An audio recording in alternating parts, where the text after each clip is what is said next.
Ndege ya kijeshi ya Uturuki aina ya Lockheed C-130 ilipata ajali mbaya karibu na mpaka wa Georgia na Azerbaijan na kusababisha vifo vya wanachama wote 20 wa timu ya anga waliokuwemo ndani.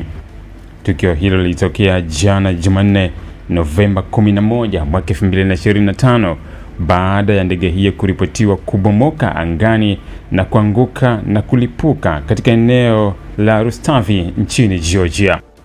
Mashuhuda waliorekodi tukio hilo walisema ndege hiyo ilionekana ikizunguka kwa kasi huku ikiwaka moto kabla ya kuanguka chini na kusababisha mlipuko mkubwa uliotikisa eneo hilo la milimani.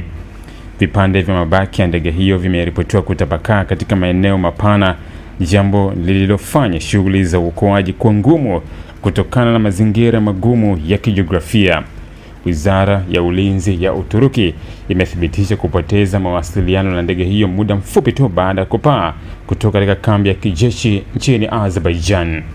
Taarifa rasmi ya wizara hiyo imesema juhudi za dharura zilianza mara moja, lakini hakuna aliyenusurika.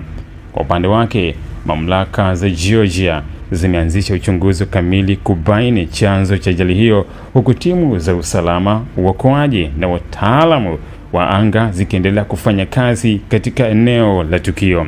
Serikali ya Georgia imeeleza masikitiko yake makubwa na kuahidi ushirikiano wa karibu na Uturuki katika hatua zote za uchunguzi na utambuzi wa miili ya waathiriwa.